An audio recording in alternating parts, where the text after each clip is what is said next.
food isn't really cheap. Yeah. And, educating them the reason why. Like, it's because these are ingredients that you can't just go buy at the grocery store, and it's not mass produced.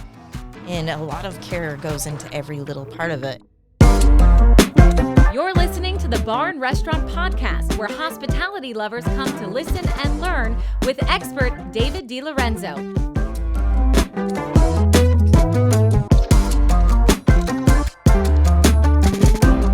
All right, we are back with another podcast, Bar and Restaurant Podcast, and I have a very special guest, Tamara Stanger. So special.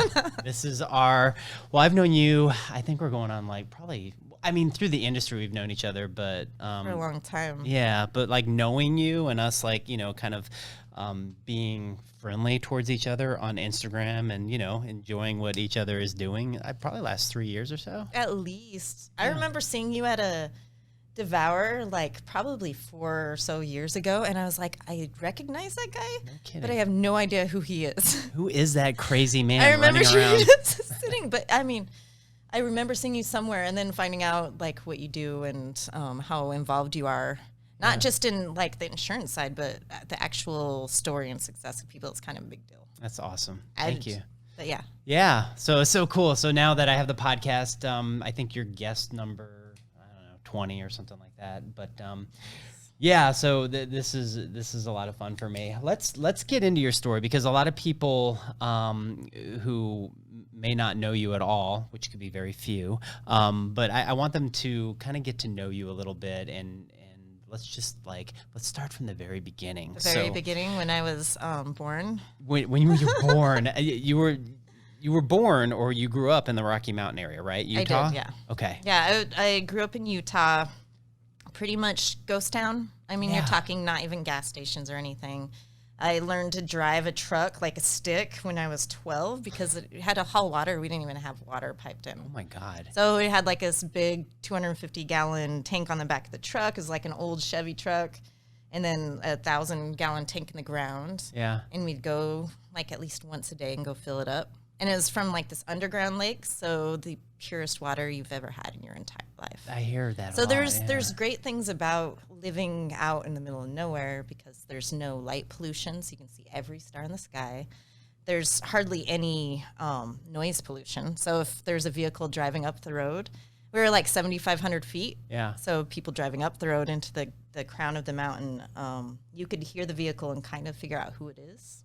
That's crazy. Cool. So it's is it literally like a ghost town with ghosts in it, or just? I think so. It was an old booming mining town, so this area was going to be the state capital, and it burned down during some crazy thing, but the mining still kind of goes on. But there's what we call Tommy knockers, and that's the old miners' ghosts in all these mine shafts.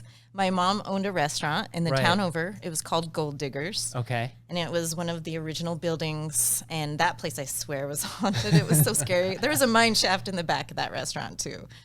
And it was terrifying. We'd be there by ourselves, and you could hear things moving around in the kitchen. And I'm sure it's just the old building. Oh my God. Doing its thing, but it was so creepy. What kind of food did your mom's restaurant serve? It's just very home style. Yeah. People didn't want more than hamburgers, chicken fried steak, and she made pie. Okay. That's kind of where my love of pie came from. Gotcha. It was always fresh homemade pies every single day. And I would assume the food would have to be obviously driven in there. from. Yeah, we would go to Sam's Club and Costco once a week and load up the truck. But we also, I think I learned about wild foods. It wasn't from her restaurant. Okay. I learned work ethic from her restaurant. Yeah. Wild foods, it's just something I've always been involved in since I was a little kid. I've always loved exploring and figuring stuff out and picking things, and I was always interested in nature. So that's cojust I had Brett in here for the podcast last week, and I called him the Indiana Jones. Oh, he totally yeah, he just I think he loved that. So okay, cool. So you're in Utah, you're doing your thing, and then you have a daughter who went to BYU, correct? My daughter is at BYU now. She's in her master's program. She runs a fawn or a mule deer program where they actually put collars on fawns and they track them to try to figure out why the population's declining. Wow. And so she has to go, and if the deer dies, she has to go find it. She's telling me a story once about this badger got one of the baby deer, and she had to dig down in a badger hole and try to pull it up, and like only the head came out. And it was gross. But she also has to do forensic science and figure out, you know, when it died and just a few details about it and if it was natural or not. And well, obviously it's always natural, but if it died from freezing or starving or being killed, you have to be it's totally really proud cool. of her. So I was still in high school. I graduated as a junior a week after she was born. Okay. So. Okay. Wow. I went through, it was hard. It was difficult. I was not good at school because I was kind of a bad kid. So I actually got all of my high school credits plus college credits in 1 year while I was pregnant. Okay. We're in 2020. So define bad kid. Like. I had 0-point grade average up till I was a junior. Yeah. I didn't go into class or I didn't do anything. I just wasn't interested. Just didn't interest you. I wanted to go out hiking. Yeah. And go explore caves and go do what you loved. Do what I was doing instead of being in school. And my school was tiny. It was like 125 students, grades 7 through 12. Isn't that interesting when you hear stories and such as yourself of people that just didn't get along with school. It just wasn't for them. And then yet they set their path for their career and they find something that they're really into and they're really fucking good at it like you are. I love education too. Yeah. I absolutely do. Like, even though I wasn't paying attention in class, I was reading all the time and I would take my textbooks. Okay. And I would read the whole thing. No kidding. So I knew what I was doing and I could pass tests. Like I could go in and you're not dumb. Pass them. But I just didn't want to sit in class. You just weren't there. At all. Yeah. So I ended up graduating a year early, and my first job outside of high school was a newspaper editor. Okay. For the little town. Yeah. But I mean, I wanted to be a writer. That was actually what I wanted to do. So. But that wasn't interesting to me either. It was just there was so much creative control. Right. And I wanted to be creative. You wanted to be able to have the whole gamut of it. And you have 2 sisters? Yes. Oh, I have 3 sisters. 3 sisters. And okay. 2 brothers. And 2 brothers. Yeah. So where are you in the tier of? Right? Like second to last. Okay.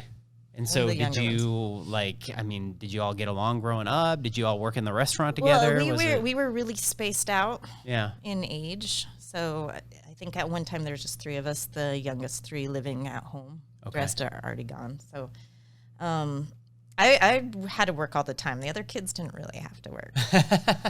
So I was just forced to kind of ground me a little bit. It was like, you're going to work. So I started working when I was 14 in the restaurant. Okay. And from there on, so I ended up quitting the newspaper a year in and going back to restaurants. Gotcha. I just wanted to. And it was just something I enjoy, hard work. I am like physical work is, I never want to be stagnant and not move around. So I enjoy the intensity and just the rawness of working in a restaurant. That's amazing. It's just interesting. And I know it's not like, I don't know.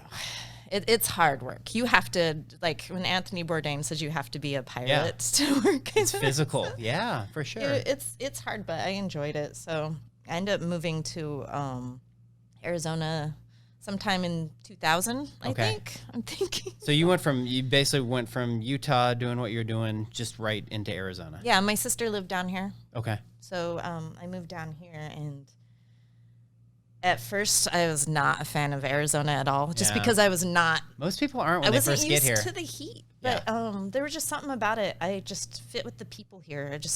People seem so genuine and out for their own past. It's just a different set of people out here. Right. And I really enjoyed that, and I really enjoyed it making relationships, like friendships with people here. And then the restaurant industry was completely different, though. It's a melting pot, right? Kind of. So in Utah, a lot of restaurants are driven by women. Yeah. And that's a huge part of the restaurant staff is women. Okay. And then I came down here, and it's like, no, you can't be a cook. You have to be a server or a cashier. And I went through so many restaurants, and they're like, nope, you don't belong in the kitchen. This is 20 years ago? Yeah. Yeah. So I had a hard time finding, and then I finally landed a job at a little bar and grill place called Stackers. I was there for 12 years, actually. Like on the west side over there? Yeah, Cactus. Yeah. And I think they just shut down COVID. I know exactly where they're at, yeah. I got there and they said, she doesn't work. She can be a waitress.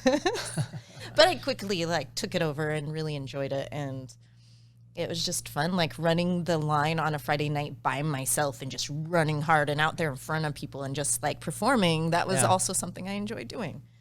So I did that for a really long time. And I didn't actually get into finer dining, craft food until I met Keenan and Josh. They were at Atlas Bistro. Okay. And they were getting ready to open their own restaurant, Pig and Pickle. Yep. And I was like, please let me come work for you. I'll wash dishes or whatever. I just want to learn. So Josh is like, here's a book about bread. I want you to read this, and you're going to come make bread. But you can't show up until you read this whole book. So did you ever have any formal schooling or anything like that as far as cooking or anything? I've just been cooking forever. I've always experimented. It's as far as wild food, I remember when the first things I made was a rhubarb ice cream, some wild rhubarb that would just grow in Utah. Okay. And I remember making this ice cream. I had no idea how to make ice cream. Right. And I think it was 9 years old. And I made this rhubarb ice cream. I was so proud of myself. And my friend locked me out of her house and ate the whole thing. No way. Oh, my God. But I was always so interested in just weird, different things, but utilizing what you had. Yeah. And, Well, ice cream can absolutely create crazy people. So my wife and I have ice cream battles, and she will literally hide ice cream from me in one of our freezers, somewhere or whatever. And she's one of those people that will eat 2 bites and be okay. Yeah. If there's a pint, I eat the whole thing. I understand where you're coming from. But I think I've always kind of thought outside of the box. Yeah. And didn't want to follow trends and do what everybody else was doing. But working in certain restaurants, I didn't get it. I kind of forgot that mindset I had, right? Mm-hmm.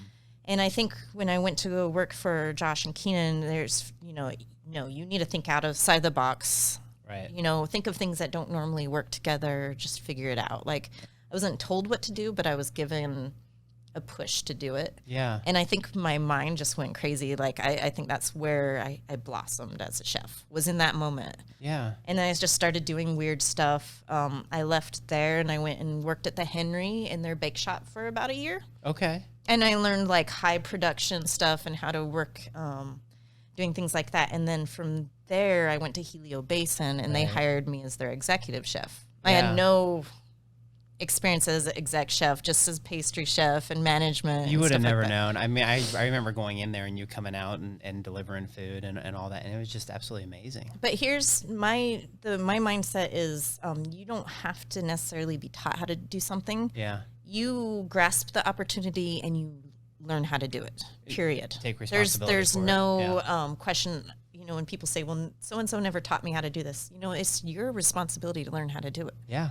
So you either grasp it 100% or just don't do it at all. You just go for it. So I grasped it, learned everything I could. It was very interesting, very challenging, and I learned a considerable amount. And at that point, I had no idea I even wanted really to be a chef. Yeah. I just know I love food so much. But somebody out there saw the talent and so I spent a couple years there and learned a lot, and then I moved on to my own place with Sean. Yeah, Sean Trainer. We have a restaurant now in Tempe called Cotton and Copper, and I love this place because it's approachable. It's something where you can have high-end food and you can have really great cocktails and people can come in and feel like themselves and not feel like they have to get super fancy or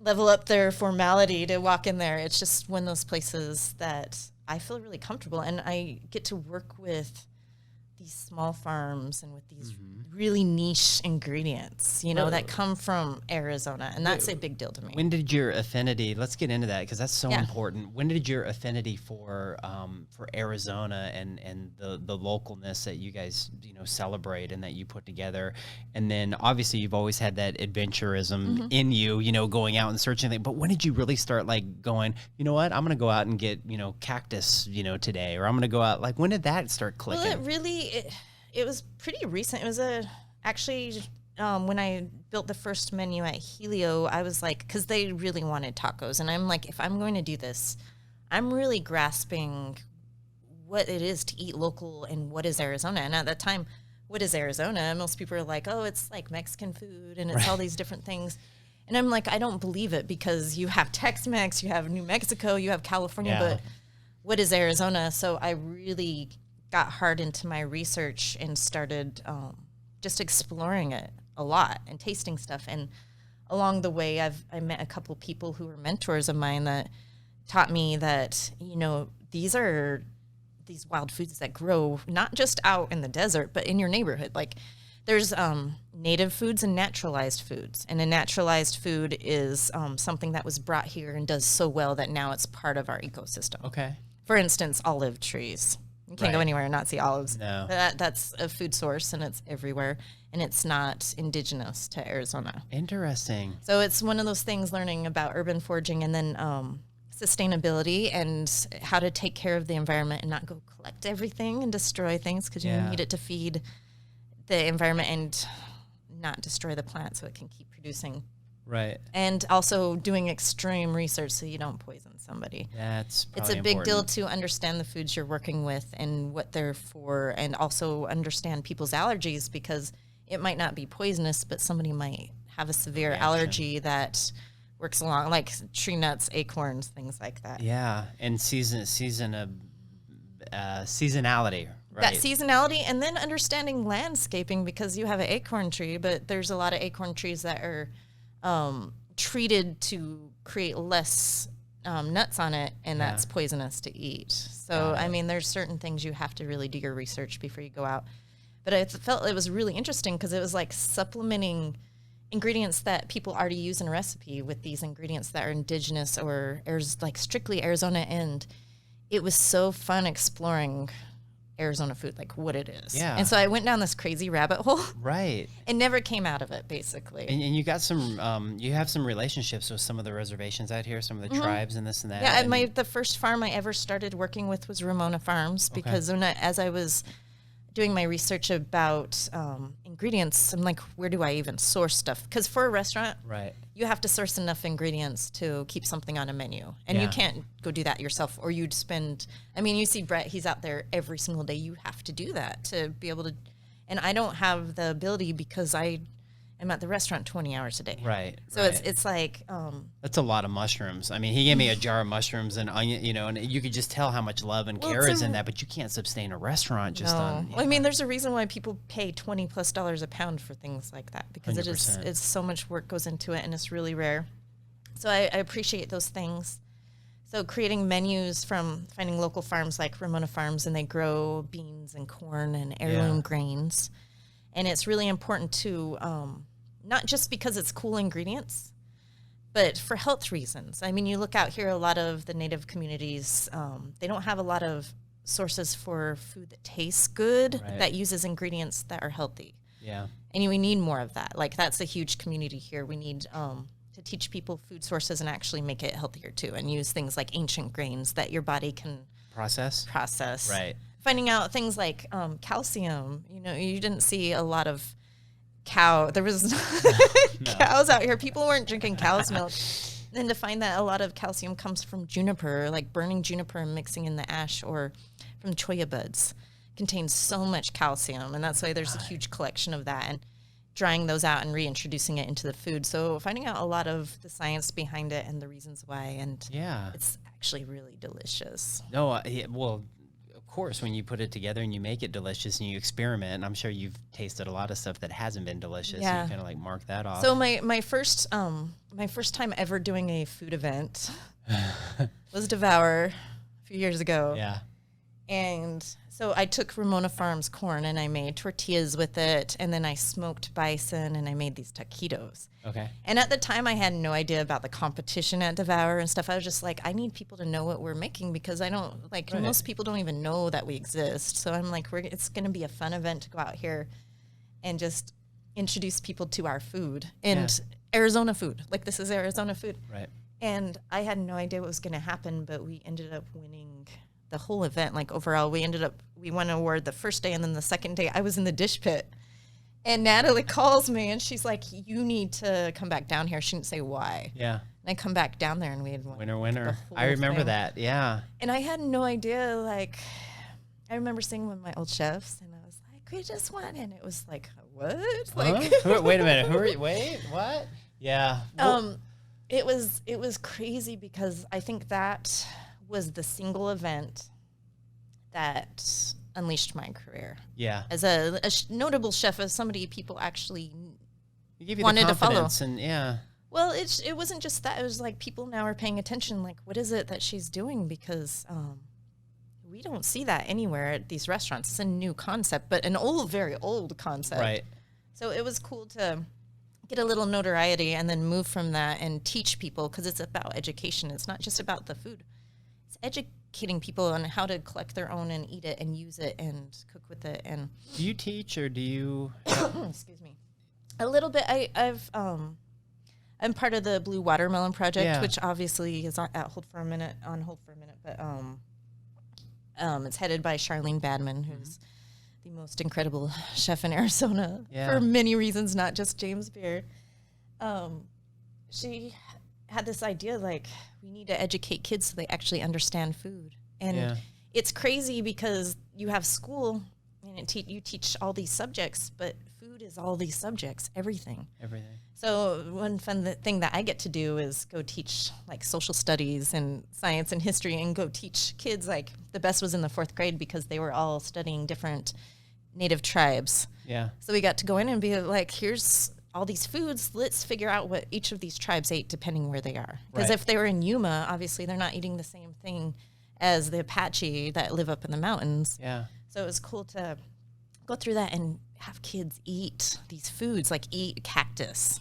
All the kids ate cactus, and teach them about different grains. And then I came back and did a sustainability class and brought insects. And the kids were eating ants and crickets and worms. And it was so cool because we talked about it's a thing that people see as like novelty, right? Yeah. But most of the countries around the world, that's how they feed people. And you don't have to eat insects. You can grind it down into a flour and mix it into your food and get protein. Right. And it's really expensive to do in the United States because we don't have good farms for it. But that could change, and especially as the climate changes, we need to think about more sources of protein.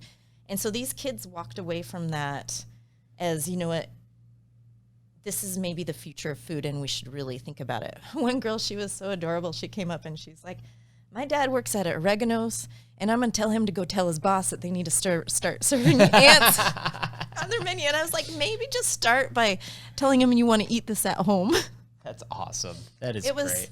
But they were inspired, and they all ate it. Yeah. They were so inspired because we talked about it first before we got down into the eating. And I love education because, first of all, I'm a kid at heart. Yeah. And I love weird stuff like that. So the opportunity to go get complete attention from these kids and teach them about ingredients is so important. I mean, one time we took a bunch of itoi onion bud, like the bulbs, and we planted them, and then several months later harvested them and ate them, and they got to understand like this native food. Isn't that? I mean, that's so amazing. Like, I started gardening when we had gotten our house that we're in now, and a lot of people will think of Arizona and like, you can't garden out there, it's too hot. But what I didn't even realize is that you can grow pretty much any and everything. And so to watch something from seed or even plant, turn into this beautifully blossomed cauliflower or broccoli or this carrot, so it's just amazing. And then you make, you make a salad or whatever just out of it, or you just bite it, from out of the ground. It feels so much different than if you buy it. It's crazy. And it tastes amazing. People hear Arizona and they think we're just a desert, and they don't realize we are an agricultural state. Like, that is almost everything. Yeah. We grow all year round.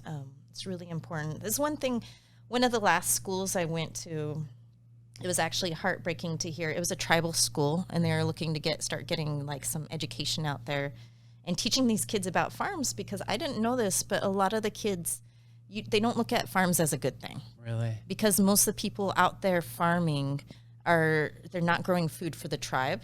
They're growing it for something else and sending it out. Gotcha. And so, a lot of them aren't even part of the tribe. They're just from a different culture. So most kids see them as outsiders and not a good thing. So we need more kids to grow up and want to farm indigenous foods. A lot of reasons why a lot of these kids don't grow up eating food they're supposed to eat is because they're not introduced to it, and they're eating this other food. They need to be eating food that is healthy for them. And they don't even know that the food that is healthy for them and they is don't even know how there. to grow it or how to get it. So that's great that you're doing some all projects we're hoping to work on again when things get back to normal is we need to start teaching these kids how to grow food. And you need to eat the food of your ancestors. It's really, really important. Yeah. It's really important to your mental health and your physical health.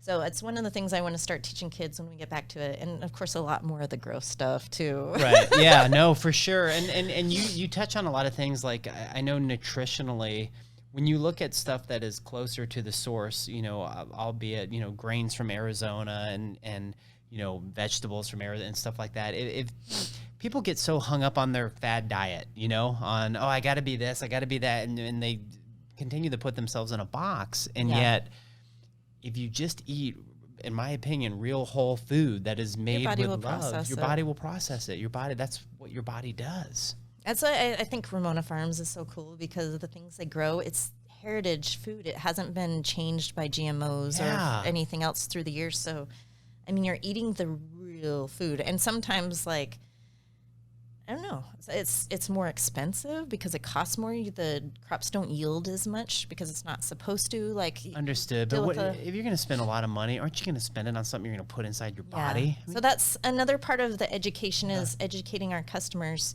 Our food isn't really cheap. Yeah. And, educating them the reason why. Like, it's because these are ingredients that you can't just go buy at the grocery store, and it's not mass produced. And a lot of care goes into every little part of it. And I think for the most part, people understand it, but there's a lot that don't. There's a lot of people who be like, one person made a comment once on the pie, because our pies are not cheap. They were like, well, you could just go to Walmart and buy a sweet potato pie for like $2 or $4. I'm like, okay, then do that. Yeah. Then do that. Please, by all means. I mean, because cost is more than just the ingredient too. It's the labor that goes into it. It's the time, and then you have to pay overhead. You have to pay for all your things. And if people that don't know about how a restaurant works, restaurant workers don't get paid a lot.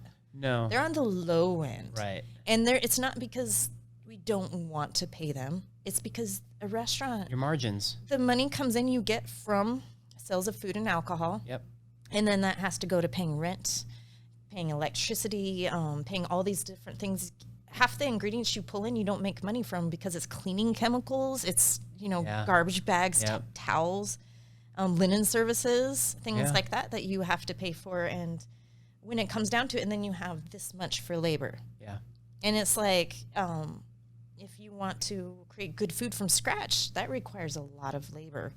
And it's just really hard that people don't understand that restaurants have an issue. When you say that's your niche, though, I mean, really, people that are in love with you and what you do and how you do it, they go there for that reason. Yeah. And you're going to have your people, just like me, with a specialty in, hospitality insurance. Mm-hmm. There's people out there that, just they decide they want to open a restaurant, and they were a brewery, and they were technology people, and they don't realize see the specialty and the work that goes in on the back end. I think that's true with anything, but yet what you have created, in my opinion, is something so unique and so local and so down to the root that I think that just if everybody in Arizona knew about you, you would just be. Well, we're a tiny little restaurant, so I don't think we need everybody. Yeah, no, I know, right? And it certainly isn't for everybody, but it's one of those things of understanding, like, small restaurants like this, the owners don't get rich. No. All of that money goes into,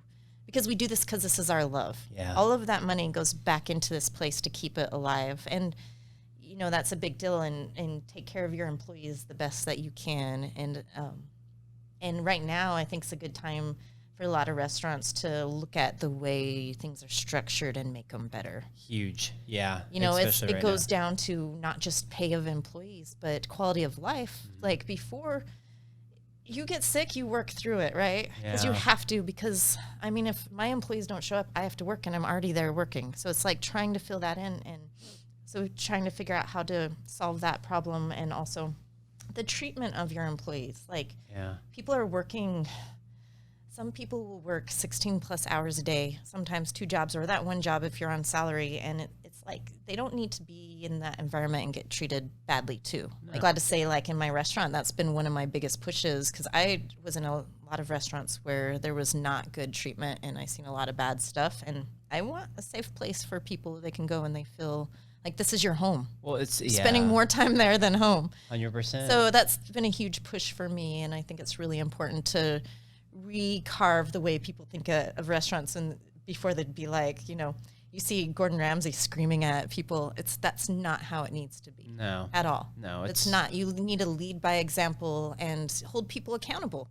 Like, it's not about discipline. Right. You shouldn't have to discipline your employees. You hold them accountable so they understand how important it is, There's always consequences to everything, but you don't need to degrade people. So that's been something that's been huge for me ever since I became a chef, I want to change the way people view the health of restaurants. You want that known, and you want that to be able to spread into other restaurants and other chefs. And you don't have to be that difficult. hard ass. Well, it's really difficult too, because for a lot of people, like some of my cooks are like, I worked at this restaurant and this restaurant, and I saw the chef doing it, and I don't know any better. Like, how do you make people do their job without yelling at them? Like, you do, or they don't fill that position. Somebody else works in that position. Yeah. It's either do your job or somebody else will do it.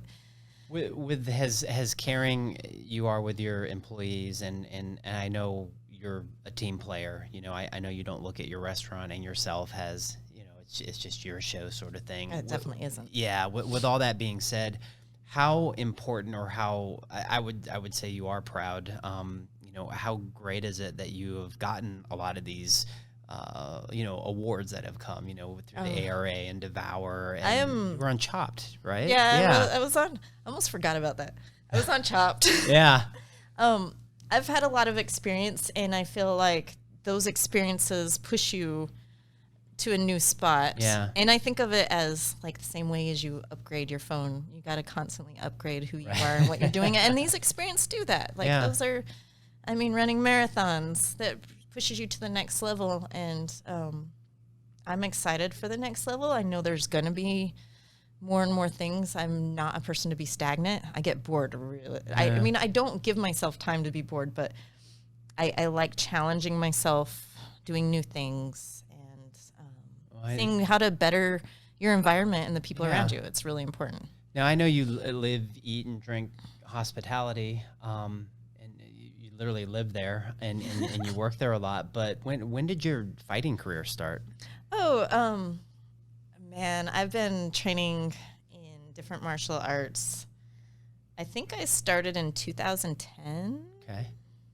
Or maybe 2009. It was probably 2009. Yeah. So I started as I just had my son, and I didn't want to just go to a gym. I've always been interested in boxing and stuff like that. So my sister, she's like, let's join a gym together. So we did our research, and like, we really want to do Muay Thai because it's the most brutal form of martial arts.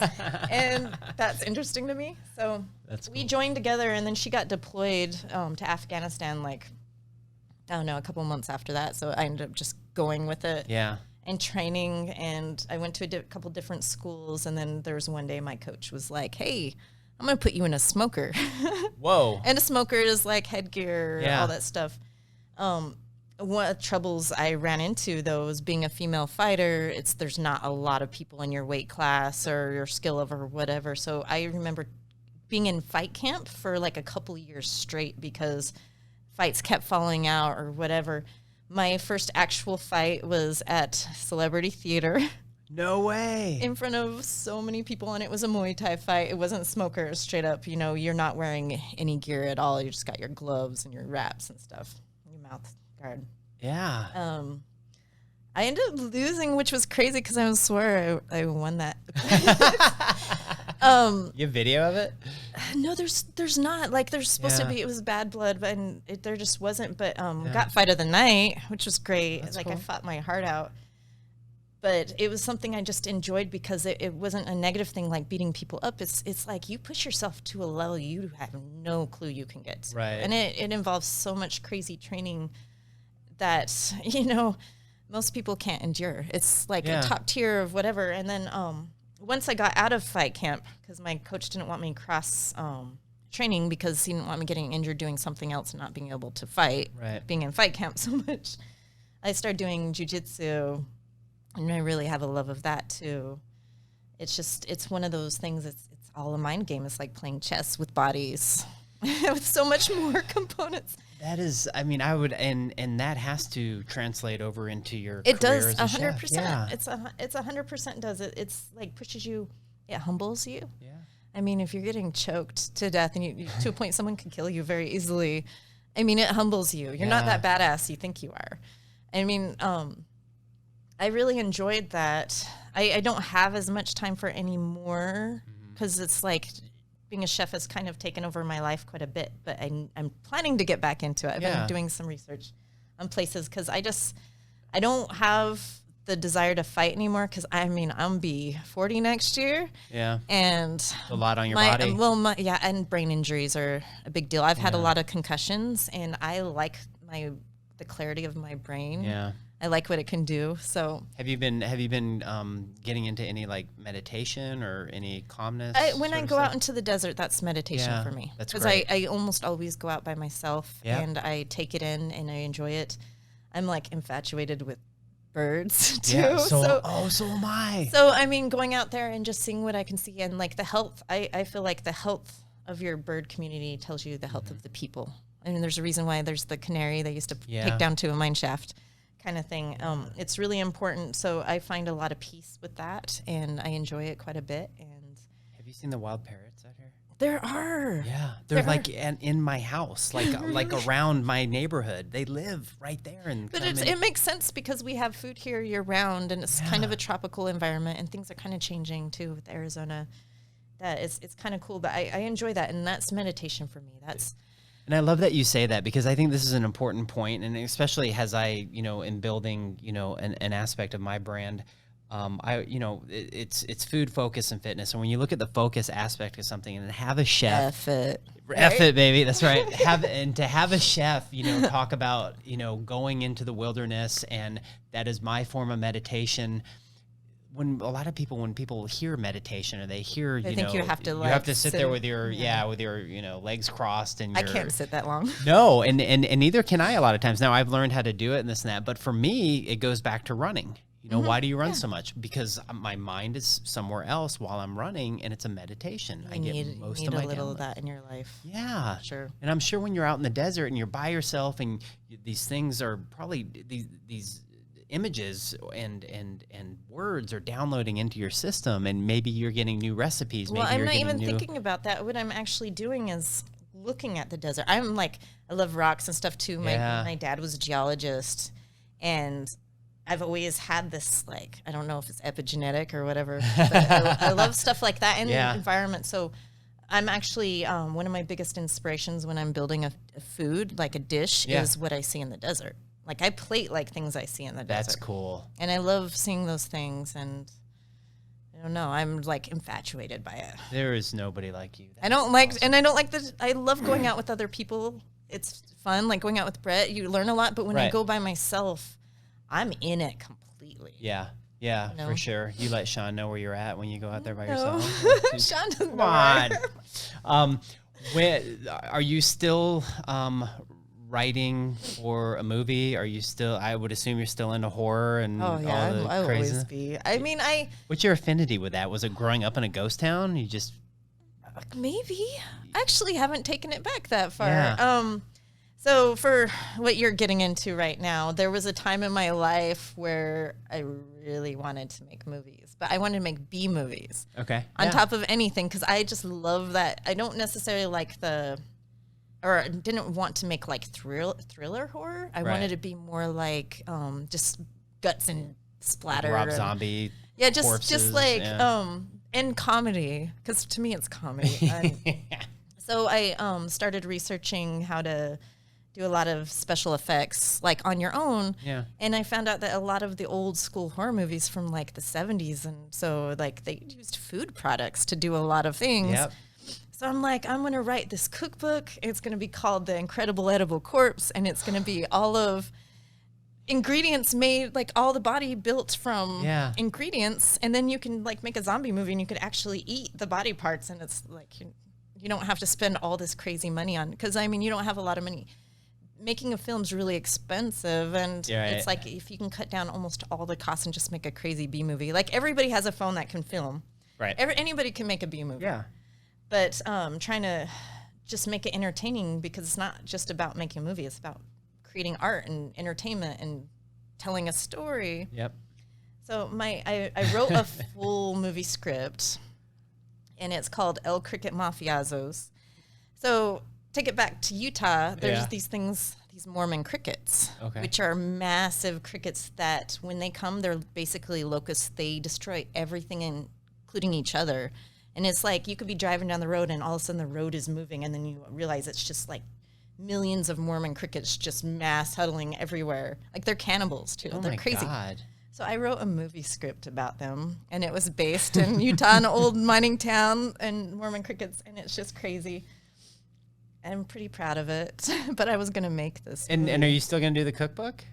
It's still on the back process, burner. Yeah, still. But I'm working on other cookbooks too, and I have so many projects. Yeah.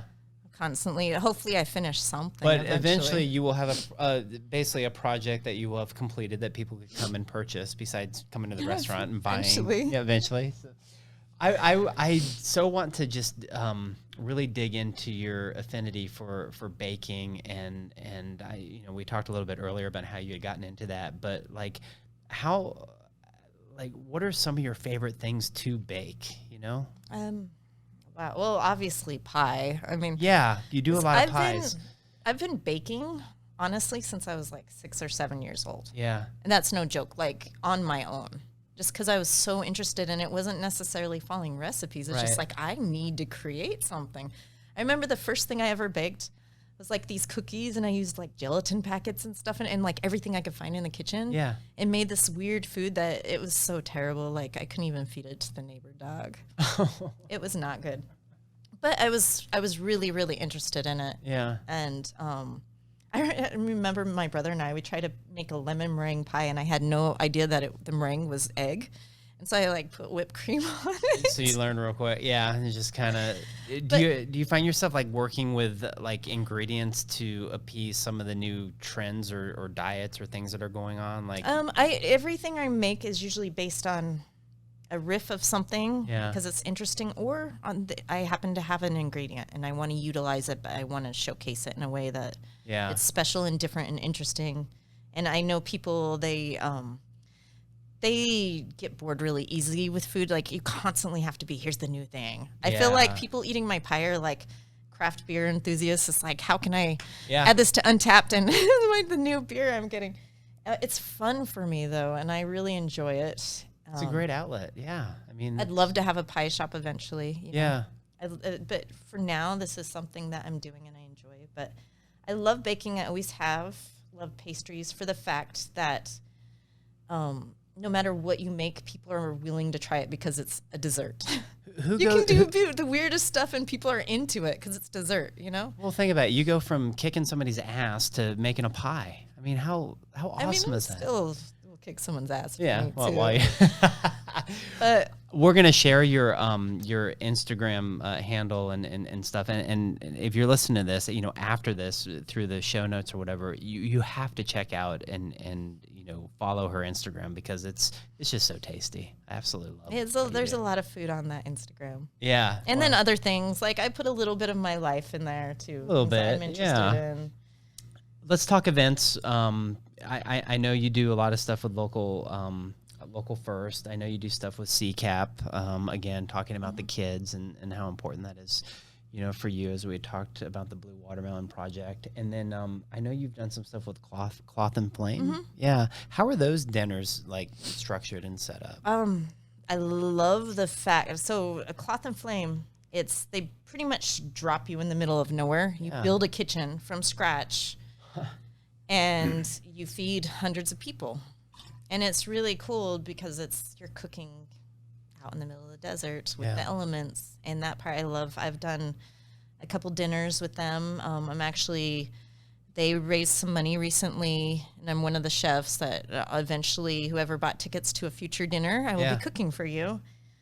It's just really cool because it gives you a chance to be yourself and curate a menu that kind of it works like your restaurant has no walls. Yeah. It's that desert, and it's beautiful. The locations are always beautiful. It's really important to me. I'm obviously inspired by that stuff, so being able to cook outdoors. I mean, my dream kitchen is outdoors. When you say, I think that's beautiful, and you will have your dream kitchen. I can certainly feel that. But when you say without walls, I think that attributes to the way that you are even within your four walls. Now, I know you have a set menu at Cotton and Copper. Obviously, you have to run a business, but you also do specials. I mean, stuff that you have put together as well. Yeah, I'm actually, we've been doing a lot of talk, and, Cotton and Copper 2.0 is going to be a lot less set menu. Yeah. Okay. Because the thing with Arizona is summers in Arizona, though. I do I too. didn't used to, but there's just something about it. The heat is kind of motivating, I think. 100%, yeah, and it just kind of grows on you, and it just allows you to just go out and kick ass. I'd rather have hot summers than snow. I'd rather be warm than cold. Yep, I totally agree. Grew up in the snow. I don't. Yeah, no, I'm not moving to summers. Flagstaff. I'll go up there in the summer and visit. So as we kind of come to an end to all this, I wanted to get just a little bit of feedback from you on how you feel the restaurant industry as a whole is going to be going, future moving forward. Well, that's a huge question. Yeah. And very important, because in the future there's not going to be as many restaurants as there was in the past. No. And that's the truth. To still be in the industry, you have to have a true love of what you're doing. Yeah.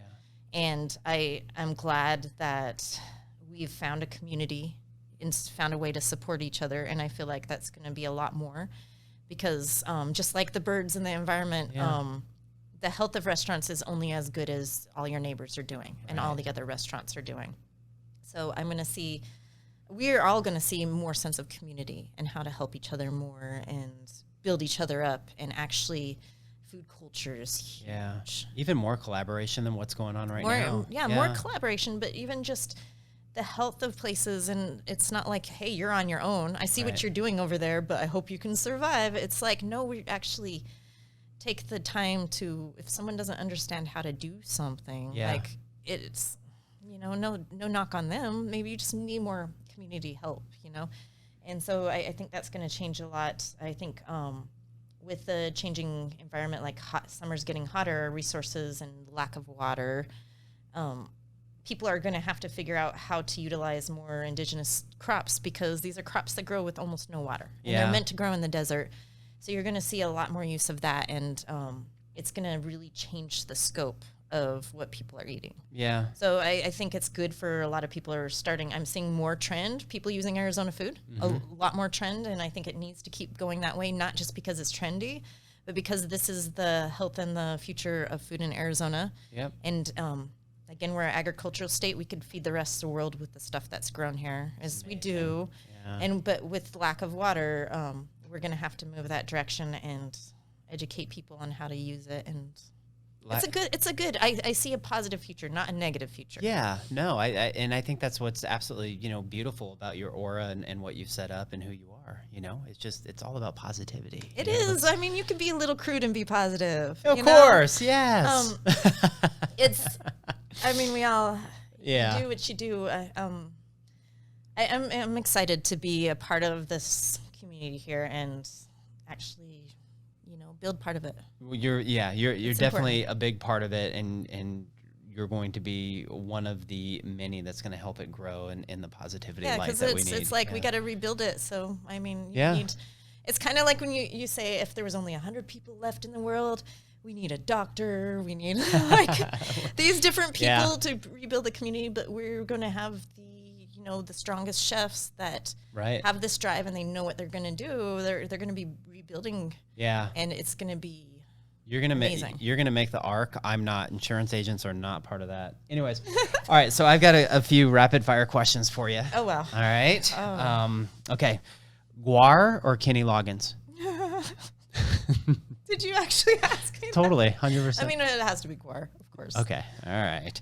That's that gore, man. Just splatter gore everywhere and make it edible. Frankenstein or Dracula? Okay, so this does not require a simple answer because one of my favorite writers of all times, Percy Shelley, he was married to Mary Shelley, who wrote Frankenstein. So I'm like big into that. But oh my God, I love Bram Stoker, his Dracula. I read at such a young age, and I mean, you don't have to like say one or the other. If you love them both, that's totally both. cool. Okay, I can't choose. All right, this is a dumb one. Halloween or Christmas? I used to almost always be Halloween, but I really love Christmas lately. You loving it now? Yeah. I don't know why. Okay. I mean, I don't want to put up a ton of decorations. Right. But I kind of like the fact that we get that day out. Well, we get Halloween off, too, at Cotton. Do you? Okay. But, I wonder who arranged that. Oh, I don't know. Yeah. Can we just have, can we have both? You can have both, yes. Sugar or spice? More spice. Even though I cook more sugar, I like my sweets not to be so sweet. Yeah. I love my spice. Yeah. You can make chili's dessert. Remember the old times when you would get on an airplane and they would say fish or steak? Fish. I miss fish a lot. That's one thing right now I'm just craving all the time. Do you ever go out fishing or? Yeah, I do. I'm actually next week. I'm going up to Utah and I'm going to go fishing. Hopefully. No kid? Yeah. You see your daughter? And yeah. Cool. I'll go up, stay with her. That'd be awesome. A kick to the face or to the knee? Face. I've blown my meniscus before and I need to walk. Like I need my knees to walk. I mean, your face does some things, but it'll heal, right? Hot dogs or nachos? Nachos. Oh no, hot dog nachos. That's a thing. Can it not be a thing? Okay, you're the boss. That's awesome. Ghost or aliens? Maybe ghosts. Aliens are cool, but have you ever seen any? Have I seen an alien? Yeah. I have, and I just don't know about it. Do you know I was listening to this podcast, and there is more people alive in the U.S. than has ever died ever. Wow. So there's more people alive than there are ghosts. That's pretty crazy. But ghosts are cool, I guess. I don't know anything about them. All right. Would you rather do a Spartan race or spend a day at the car dealership? I would much rather do a race. Okay. Are you kidding? Well, Spartans are pretty tough, but you're tough. I might die, but yeah, better than dying at the car lot. Right. What's the farthest you've ever run?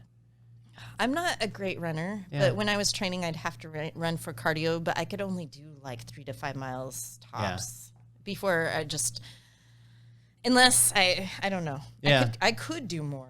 I didn't prefer to do more. Well, you're good. Yeah, you're good with that. Well, that's awesome. It was so cool to have you here. I mean, thank you so much. Where can people find you? cottonandcopperaz.com or on the Instagram. Yeah. Tamara_Stanger.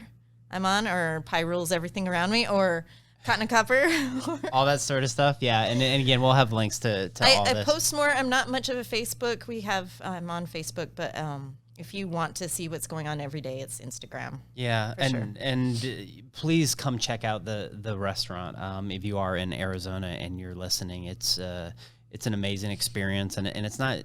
I mean, obviously, yes, we're talking about the food, but the drinks there. I mean, they have a whole cocktail menu that goes around the whole theme and everything, and I love and we have the best bourbon. Yeah, we got another barrel pick coming in. Oh my goodness, yeah.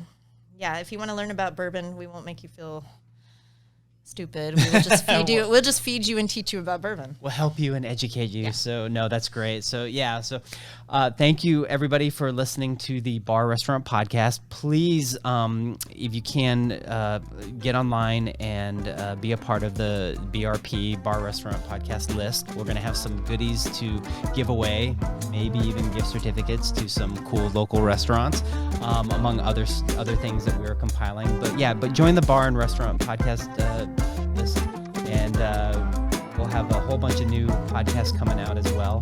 And the podcast is sponsored by myself, Bar and Restaurant Insurance, and brought to you by Local 480 and our media company here. And that's it. We had a great time. Delo out.